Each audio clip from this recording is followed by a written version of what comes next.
Hello, welcome to the grand finale of the biggest and most thorough hunt for 50 remarkable ideas that can transform India. It's been a 6-month process. A very powerful team of people has gone through a staggering 15,000 entries. That's right, 15,000 entries, and it just shows how much this entire startup concept is really starting to captivate India's attention. From that huge pool of 15,000 entries, we've shortlisted the 50 best ideas, the Smart 50. Now, Smart 50 is a unique collaboration between IIM Calcutta Innovation Park, also the Department of Science and Technology, and of course NDTV. Each one of the Smart 50 teams have walked away with prototype grants of 4 lakh rupees each. All of them are present with us here in the studio right now. So please put your hands together for yourselves. Many congratulations. It's great to have you with us. Now, the Smart 50 ideas came from really remarkable people across India. Ideas even coming from as far as Boston and Singapore. And they're all solutions essentially aiming at a better India. But it gets tougher now at the top. So we've now gone from the 50 best ideas to the top 10 after an intense incubation round. And today on the show, a really formidable jury that I'm about to introduce is going to dissect the top 10 and drill down to 3 specific ideas.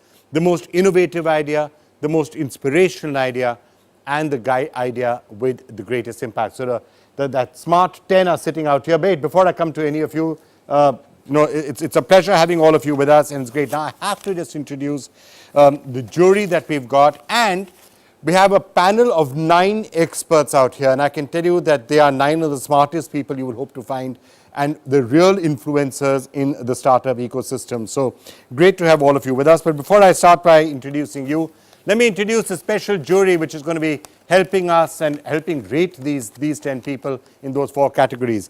Someone who needs very little introduction, Ajit Balakrishnan, CEO of Rediff.com, one of the real pioneers of the entire digital ecosystem in India. So it's a privilege to have you with us, sir. Debjani Ghosh is the president of NASSCOM. It's such a pleasure to have you with us. Gopal Srinivasan, chairman, managing director of the TVS Capital Fund. Great to have you with us as well.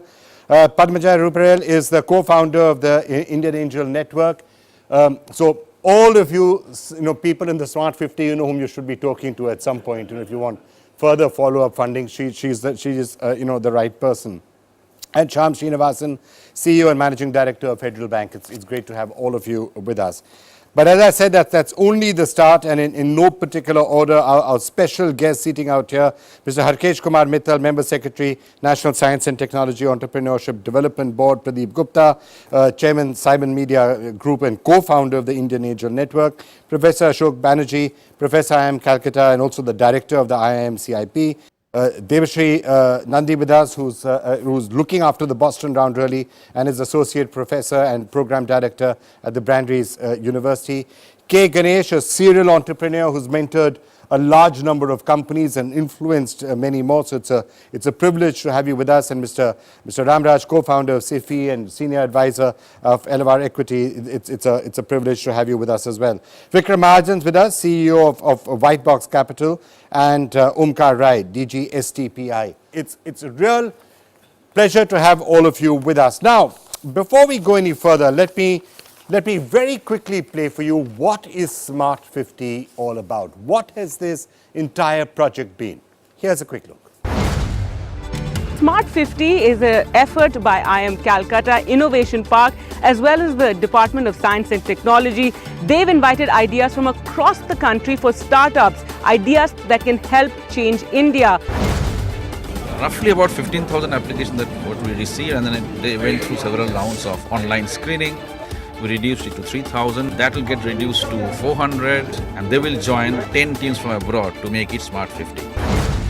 My idea is to change the energy sector. I created my own strategy, invent the world. We set up the country's first psychological well-being cafe. I'm trying to change the game in irrigation. I'm also working on sustained renewable energy. We are the curators of outsider artists, getting the creative work of the autistic kids. My company is going to build a model of micro-cities, 1,000 micro-cities in the next 100 years. That's my vision. It's been a very busy 2 days here in the Bengaluru round of the Smart 50 event. in Mumbai, where the search is on for the top 50 ideas, the top 50 solutions in India and globally. 40 smart solutions will be selected from the regional or quarterfinal rounds like this one, and up to 10 smart solutions will be selected from international rounds. I have made a lot of pitches, but this was a different experience. Were you scared by the competition around you? Not at all. I mean, entrepreneurship by itself is so scary enough. we kind of don't scared by anything else right now. Well, more proof that India is a country buzzing with entrepreneurs and entrepreneurial ideas. We are here today as all these eager entrepreneurs, want to be entrepreneurs, get set to pitch their ideas, put their best foot forward, and of course, as always, may the best ideas win. This is where these entrepreneurs are trying to convince judges that their ideas hold great value, have great merit, have great scale, and of course, tremendous potential to change the India story.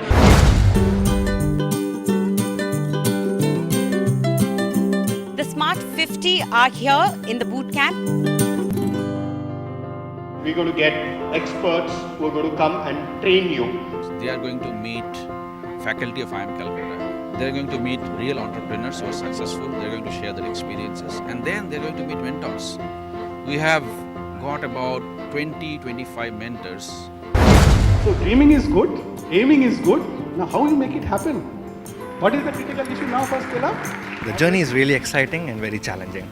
We get to know the experiences and a lot of inputs from mentors who are from industries, who are from academia, domain experts, subject experts. It's been spectacular. We really love being able to come to these places and work with new groups. The boot camp has been amazing. I think it's been a really refreshing experience. This program, the Smart 50, is highly inclusive.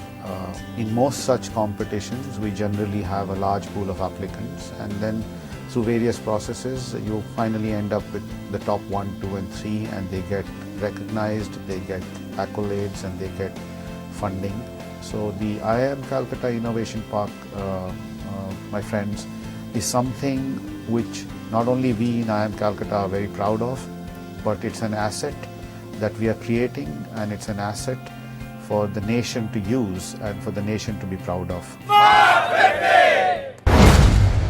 And we do have a special keynote from none other than Mr. Narayan Murthy, who had a very special message to give to the Smart 50. So this keynote address by Mr. Narayan Murthy. We are all very, very excited about the Prime Minister's Make in India program and his desire to transform India. It's so gratifying that there are over 15,000 applications from smart youngsters from India and abroad to transform India by solving the problems of education, healthcare, nutrition, shelter, infrastructure, clean air, etc., etc., etc. This will also create a lot of jobs. And the fact that the government has incentivized these youngsters by creating prizes of 4 lakhs or 5 lakhs for the top 50 prizes and somewhere around up to 10 crores for the top 10 ideas is something that is extremely praiseworthy.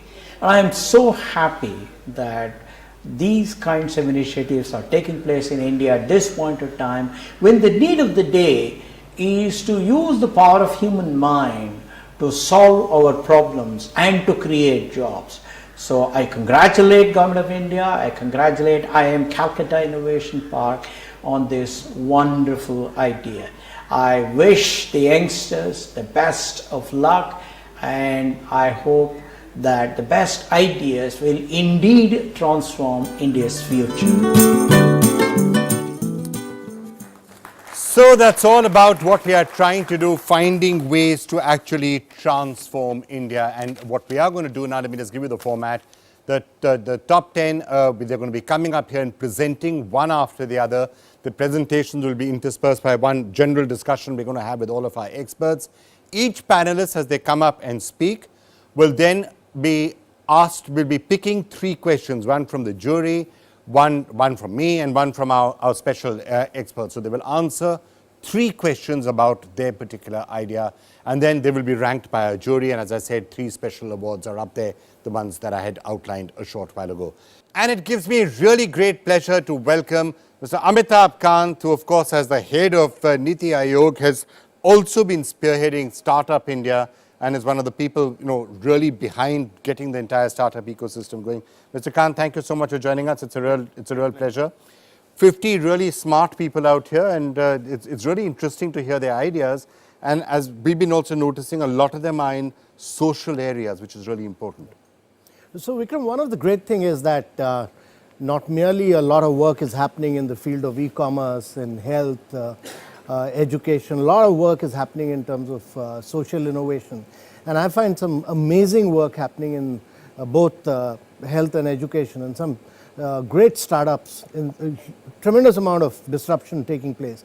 And if we have to, while we've been able to provide access of education to all Indians, if we have to improve the quality of learning, technology will have to play a very critical role. I'm just coming from a meeting where the district magistrate of Banka in Bihar, where the quality of learning has been extremely poor, has used mobile technology in local language to enhance learning in a very, very big way. Right. So your basic thesis that startups can actually provide the impetus or the rocket fuel to transform India, which is in a sense part of what the underlying theme has been here. Do you still believe that startups can transform India? I strongly believe that, and especially in areas where you need radical transformation. One of the key things which the government is driving today is this whole movement about aspirational districts, about districts which have remained backwards, but we don't call them backward at all. And in these areas, it will be very difficult to transform unless in vast number of these areas we don't use technology in a very big way and we don't cause disruption. We find that there's a huge absence of teachers, there's a huge absence of doctors, and in all these areas there has to be some major breakthrough. And unless these districts improve, unless these areas improve, it will be very difficult for India to grow at rapid rates. And that's why I find it quite amazing. One of our startups was able to, when tsunami happened in Chennai, the government was finding it very difficult to reach out to people who were stranded and to provide food packets. One of our startups, which using its app, the government of Tamil Nadu was able to reach out. Or look at education. I mean, one young startup has been able to provide education to 9 million Indians. No school or college has been able to do that. So what you are finding is that I personally feel that a lot of us in government need to work with startups to provide that kind of major technological breakthrough in many of these areas. And we need to provide that ecosystem where startups can really solve the problems of India. And if you are able to solve the problems of India, you're not solving the problems of 1.2 billion Indians. You're solving the problem of 7 billion people of the world who are going to move from poverty to middle class in the next decade. So that's your market. That's your huge market. Well, that's perfectly summed up. So here we do in Smart 50 have 50 solutions to transform India. Let's start with the 10 final people in a sense in this round. Can I invite Pawan Mehrotra to come up from Arna? Pawan. I am Pawan Mehrotra, a cancer biologist who returned to India from England in 2012 to discover drugs for cancer patients. As part of my research work in Bangalore, I made a very peculiar observation in a cancer OPD. Women waiting for their consultation were wearing sarees with their pallu on the wrong side and were visually very distressed. My further exploration revealed that this was because they had lost their breast to cancer treatment and were trying to cover up the permanent void created in their body. Even though every 4th minute, a woman is diagnosed of breast cancer in India alone and 75% of them lose their breast, they're still forced to leave the hospital without even a knowledge about a possible solution. I decided to work on this problem and resigned from my job the day my daughter was born. Employing user-centric product co-creation and several iterations, we have now developed a post-mastectomy kit named as Purti, which comprises of a lightweight silicone prosthesis, special pocketed bras, and other accessories at less than 1/4 of the cost of the ill-fitting imported ones. We have now formed a social enterprise to offer Purti to help restore the confidence, dignity, and femininity of breast cancer survivors. Hundreds of women have already been benefited, and we wish to reach out to each and everyone throughout the country and beyond. So this is the kit which we have developed. It is by user for user. Everything in this has been developed by them. They were the innovators, and we just took the role of a facilitator. So here is a prosthesis. The touch and feel aspiration has to be very, very near to the human breast tissue. So we did this. Together with this, there are pocketed braziers here. We also provide them I'll covers. hold the mic for you so it's easier for you, yeah. We also provide them with covers so as to increase the durability of the product, and all this in a outer waterproof kit. So, and the world doesn't know what is inside. That was also their aspiration. Thank you very much. That's absolutely fantastic. I'm now going to allow you to pick from that bowl the juror who gets to ask you a question. Mr. Shyam Srinivasan, CEO and MD Federal. Shyam Srinivasan. Congratulations, and I think you've made a remarkable start, and compliments, and hope it becomes a big success. What sort of, I heard you say that you did this on the day your daughter was born. It's a big call you've made, right? And if it was not this, what would you have done? So before my daughter was born, this miraculous association of helping with these women who have lost their breast was still there. My wife was pregnant. So that compassion had already been there. It was just that I was not taking that call. Perhaps God really wanted me to bless me with a daughter to now really take that. And if I would not have been doing that, I would have continued my journey of helping cancer patients by discovering drugs. My real passion lies there, to help cancer patients. Okay. Let me throw a question at you, unless you have a question. One of us can throw a question. Yeah, Pawan, I just wanted to know that what about retail distribution, reaching out to consumers? What's the business model? So the problem is not that women live with a void in their body because of surgical treatment. The upstream issue is that hospitals do not present them with a solution. So what we have done is, we have created a bigger product than this called as Sampurti. Sampurti is a mobile and concise suitcase, which is here also. You can take it to any location of your choice and offer a pre-trial. Give them the choice of selecting what they want. They try it out. They tell us what they want, and we courier them what they want at their home address. Now in our first phase, in order to upscale, we are reaching out to as many hospitals where surgeries are performed so that we equip them first. That's where the problem is. And let me tell you, sir, we have been able to do a market research for this deployment strategy. We were not expecting, and we made sales and revenue. So after you give a dignified pre-trial, they want to buy it. They want to wait even for association with the kit, because we, as of now, operate from a central facility in Delhi NCR, and we are slowly making distribution partners in all states. We are starting in Delhi NCR and Tamil Nadu. All right, Pawan, that's really great. Our panel of experts, who wants to ask a question? Pawan, first of all, congratulations for taking this step. Since you mentioned that you're able to manufacture these at about quarter of the price of what prevails elsewhere, so are you, after you scale it up in India, are you targeting to go outside of India? Yes. Because I think there is tremendous need Yes. and potential for this even in the developed countries. Yes, you are absolutely right. And most of, many patients come for cancer treatment as part of medical tourism in India. We have already catered to a patient from UAE, Bangladesh, and Russia already.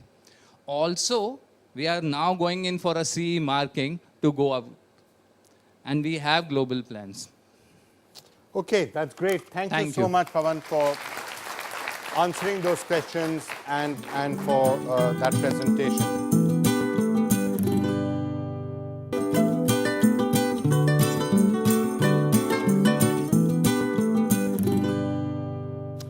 Balaji with Broon Health. Hello everyone, I'm Balaji and I'm here to introduce our company, Broon Health. Now, in Sanskrit, Broon stands for fetus or the unborn baby, and that's essentially the business we are in, maternal and child health. Just to go over some of our stats, do you know that we have 10 million at-risk, high-risk pregnancies in our country? Over 500,000 babies are lost at childbirth due to undetected fetal distress. And the sad fact is that 80% of health centers are not even equipped with devices to detect this fetal distress. So with that in mind, what we realized is the obvious solution is yes, is there tech? However, existing solutions are not suitable for these things. They are too bulky, expensive, and simply require a person to even use these devices. With this in mind, our team has designed Broon, a smart wearable device that can be wrapped around the mother's abdomen. It does one simple thing. It detects fetal distress without the need of a healthcare professional and alerts the doctor for timely intervention. And this is done at 1% of the weight and 10% of the cost of the current standard of care. Now, this wouldn't have been possible without our brilliant team. We've painstakingly built over the last 3 years and the support from BIRAC, DBT, Indo-US Fund, and of course, our clinical partner, AIMS. What we want to do is secure 1 million babies at birth over the next 3 years, and we are hoping for your support to take this forward. This is the product, which is essentially strapped onto the mother's abdomen and worn, so you don't actually need anyone to monitor the baby. It monitors and it gives an alert so that even in a resource-constrained setting, you can have a nurse or a doctor come in and make objective decisions rather than hoping which mother is yelling and then hitting them. Okay, that's great. Now you get a chance to select a juror. I've got Mr. Gopal Srinivasan from TVS Capital. So congratulations, Balaji, and I think this is clearly a huge need in India, given we have 1 million workers in the front line dealing with with mothers. So I just have only one question, because clearly you have a fabulous product, is that why do you think you have a sustained edge in terms of pricing? Because there are so many products available across the world of personal use as well as hospital use. What makes this product have a sustained advantage? Okay, so there are two things there. On one end, in fact, I can attribute this to Startup India because they have facilitated a cost of, where, for example, in building intellectual property around our product, they have helped us save about 5 lakhs on 2 critical patents which can be applied globally. That's one. And the second part is, in terms of the product itself, what you're referring to, you're right. There are products for home care and there are products for the hospital. But what we've realized is, if we could bridge this gap and democratize this technology, that is simply impossible for most of the large corporations because their costs are not built for India. Whereas in our case, we can build it for India and many other countries across Africa and Asia where we work on similar cost structures. Fantastic, thank you. Okay. So leading off from that, the question is, how are you going to be marketing it? How are you going to be spreading the word? And what sort of a cost level would you be able to make this a truly mass product? Okay. So to answer your first question, the interesting thing about medical devices in our country is, while there's barely any R&D in medtech, there are more than sufficient distributors in the country who either import products from the developed nations or from China and distribute it. So there's a well-established distributor network for medical devices. The challenge is to give them the right product to be able to deploy it all the way up to the last mile. Okay, fair enough. Yeah. What's the timeline? So today as we speak, suppose next 2 years, where do you want to see yourself? Which will answer some of these questions. So this year, we intend to launch our product. And while we are talking about these numbers where we want to impact 1 million babies at birth, it's actually not a big number. It's essentially 3,000 of our units deployed across healthcare centers in the country. And that's the goal for the next 3 years. Thank you so much. Many congratulations. Thank you. Please do take your seat.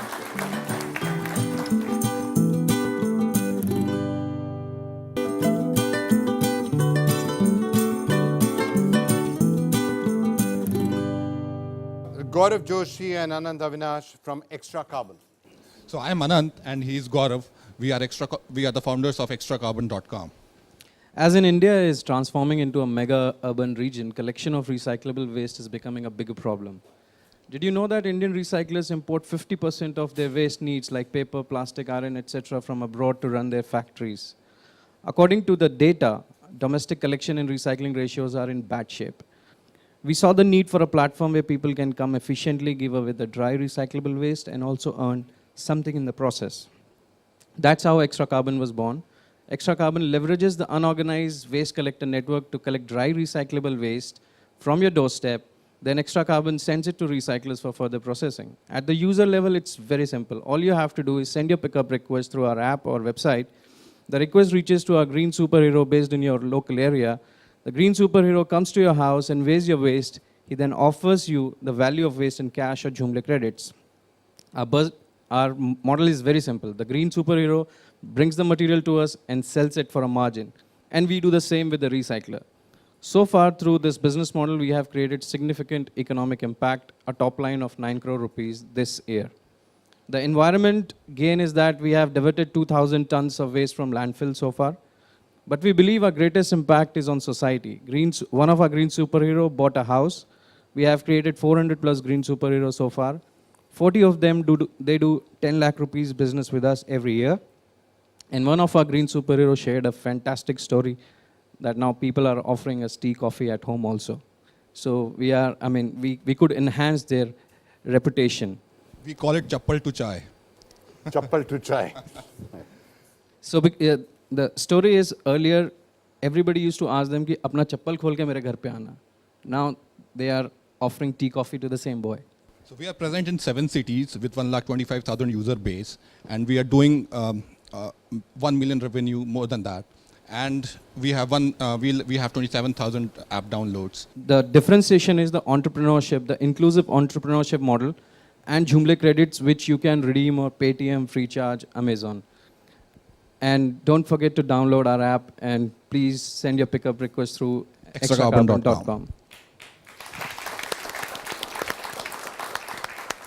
Let's see what Jora's going to ask. Mr. Ajit Balakrishnan. Great idea. I live in Colaba in Bombay, so the problem is what you describe is very real. And the garbage is normally 10 feet high all around us. So full marks for having ventured into an area which most Indian entrepreneurs, this is about the last thing they will think of. My question for you is there something in your business design or process which will allow you to defend it against the number 2, 3, and 10 copiers who will soon arrive as soon as they hear about your success? So there is an interesting story that we are also mentoring our competition. So, we have already been so far, we have 1,25,000 users registered on our platform. The nearest rival has 10,000 players with them. So we have already crossed that barrier. And I think we want more people to come into this sector so that, together we will, spend money on the marketing so that we can create education about this model. Because we are not going to make money alone. We are going to use the rack pickers network, the waste collectors network, and we'll make everybody richer by selling the waste and by segregating the waste and bringing the value out from the waste. The whole ecosystem is being benefited with this.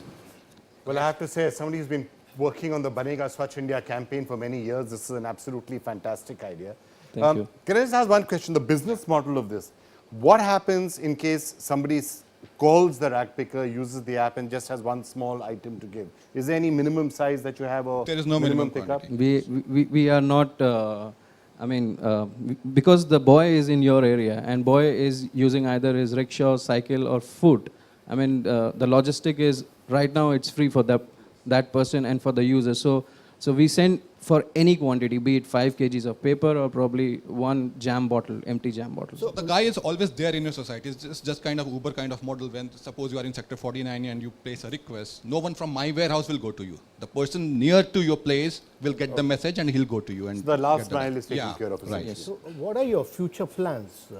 Next 5 years, what? 7 cities to how many cities are you planning to expand? And what kind of support are you looking from local municipalities?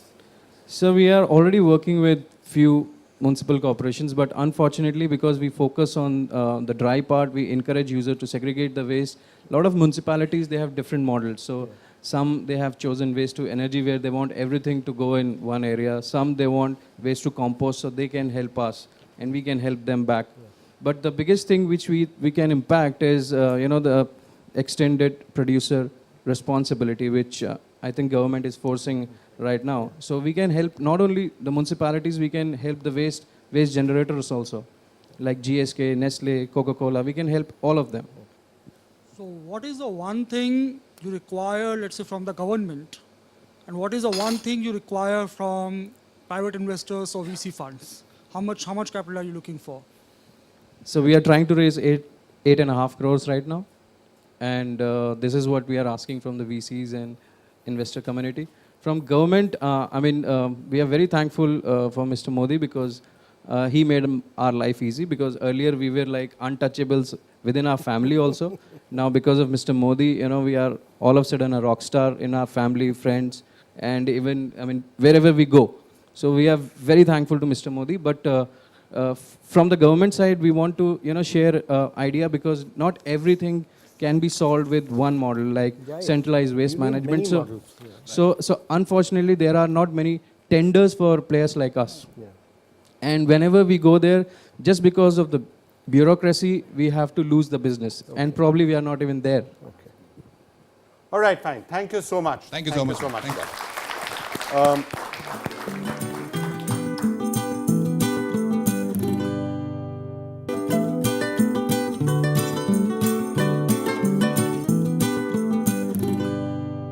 Anirudh Yadav of Sukriti. I'm Anirudh Yadav from Sukriti. As an engineering student at IIT Roorkee in 2014, I went on an internship to Switzerland and was instantly fascinated by how clean it was.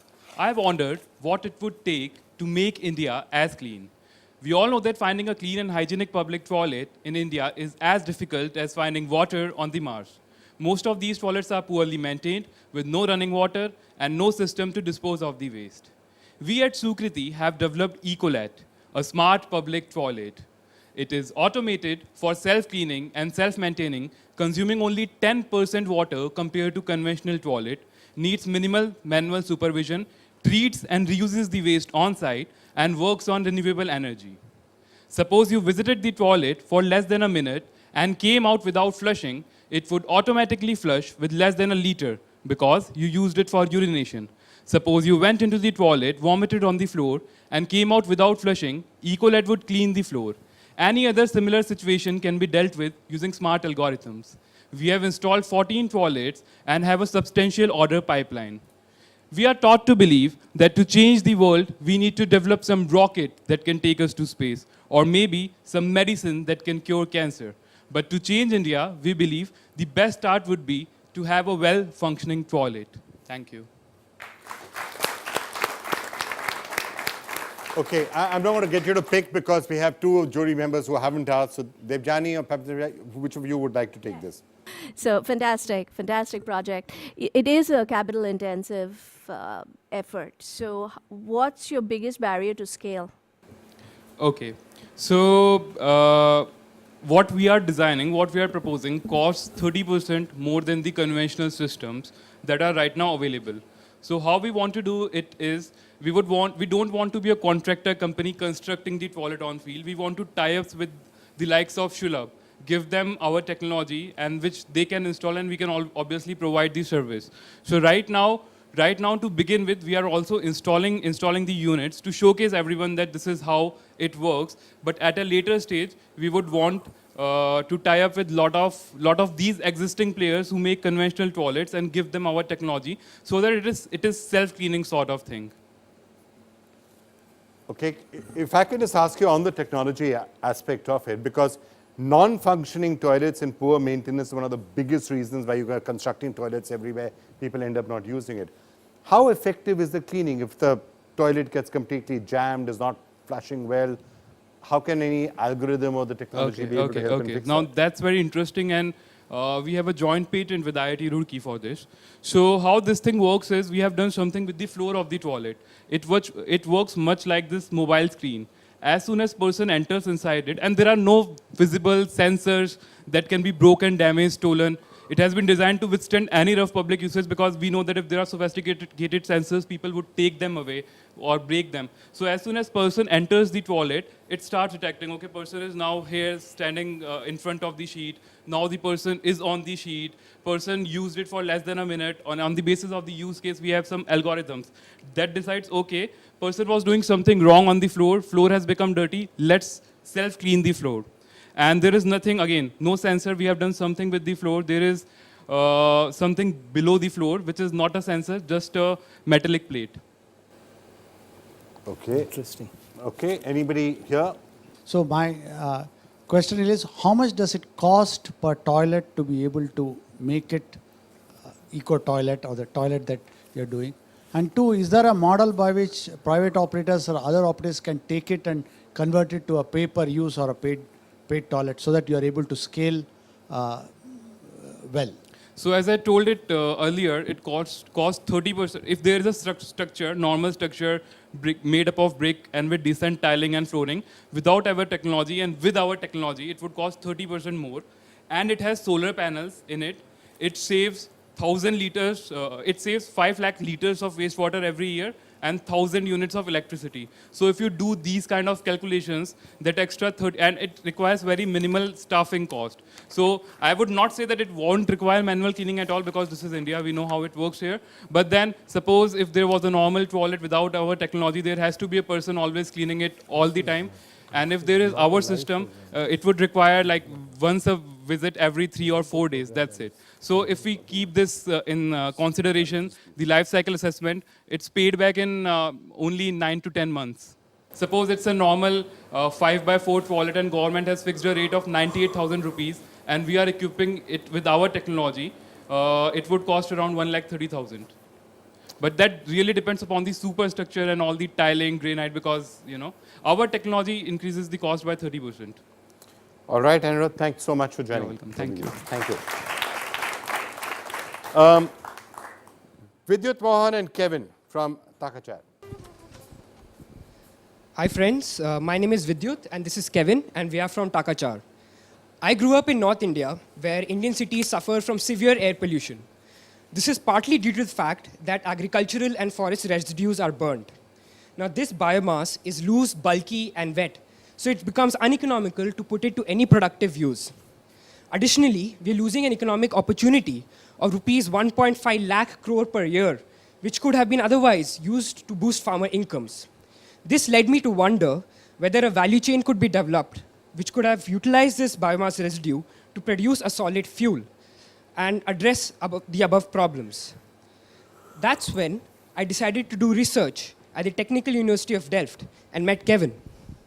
So imagine small-scale, low-cost, portable reactor units that can be latched onto the back of tractors, shipping containers, or even donkey carts. And imagine that we can move this from farm to farm to enable the on-site and localized conversion of the residues into a solid fuel without input of external energy or heat. That's something that I've been working as part of my PhD at MIT with the support from Tata Trust, the US Department of Energy, amongst others.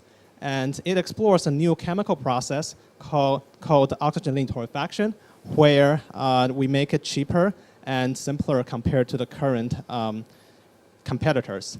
And that's why we have 2 patents. So right now we have about 1,000 customers, and we want your help in making Takachar save income, reduce air pollution, as well as make more biomass profitable. Thank you very much.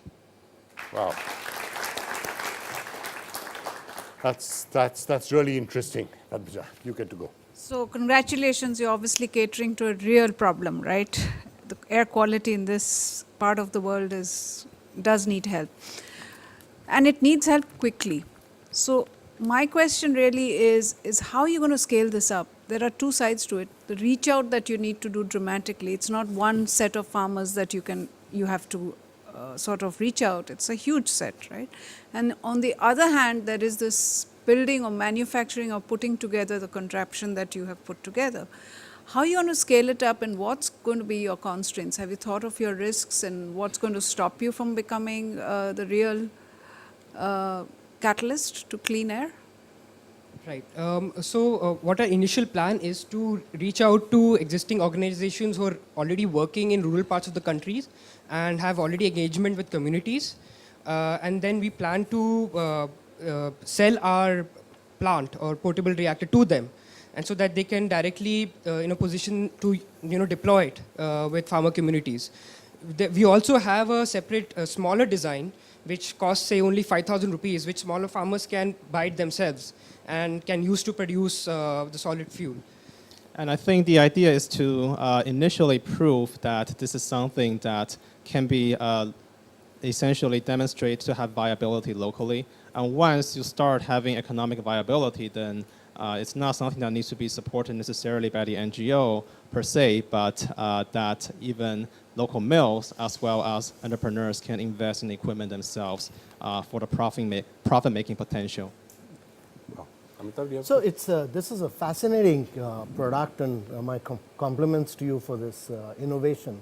This is, as was said, is a genuine problem, and we need to find a solution quickly. So I would invite you to Niti Aayog and then put you in touch with farmer producers organizations and try and do a whole range of tests on ground. And if it succeeds, we can then take it to a larger scale so that size and scale can come into this. You're most welcome. Wow. Thank you very much. That's great to get. Now, on the questioning around this, if you could just explain the technology a little bit more, and specifically, how will you be telling the farmers? How does it help? What can they do? Right. So the technology is of two kinds. We have a very simple small scale technology as well, which just costs 5,000 rupees, and the farmer can be trained to operate himself or herself. And we also have the patented technology, which in order to produce large quantities of the fuel, which is a portable technology, and it reduces the capital costs needed in large scale production, and also some of the operational costs. So there are both technologies, and there's a mix of match that we would like to use depending on the context, depending on the biomass and the region. And just maybe speaking from personal experience, because I first started training some farmers in Kenya 5 years ago on adopting those technologies. And what we did find is that, well, first, it definitely helps to have some early champions of the technology locally who sort of believes in it and really sees a benefit, because that's when they can really go and talk to other people. And we first do a demonstration and have them operate at first in our presence for a few days. And typically, that's all it needs for them to really get a hang of it and do it themselves. Okay, really interesting. Yeah. Our briquettes are not really used all over the country. So are there other products like compost and fertilizer that you can make? Is that a part of your plan? Oh yes, so the technology typically produces an intermediate substrate, which can be used to produce various other products. Charcoal briquettes is one idea that we have explored. And charcoal briquettes is one idea that we have explored, and at the same time one could make fertilizers out of it. We have also made a fertilizer product. One can also make products such as activated carbon and also other biofuels and chemicals out of this intermediary product. Yeah. And I think ultimately the industry is not just to say that we are making solid fuel, right? That's, I think, the first market. But it has brought up applications to any industry that uses biomass as a feedstock, whether you are in chemical industry or a filter industry or even biofuel. So that definitely is much broader than in rural context or even in India. Yeah. So this is a sample of one of our substrates, which... Okay. Yeah. Sounds really interesting. I'm going to grab a quick look at that. Yeah. That's what we produce in Kenya. It's called Sarvi, which is a carbon-negative fertilizer blend that helps rural farmers increase their yields by 30%. All right, thank you so much. This is like truly solving the many problems of India. This is not the end of the show. Tune in next week to meet the other 5 Smart 50 finalists, hear their stories, and see who gets the most innovative, The most the most inspirational, and the most impactful idea.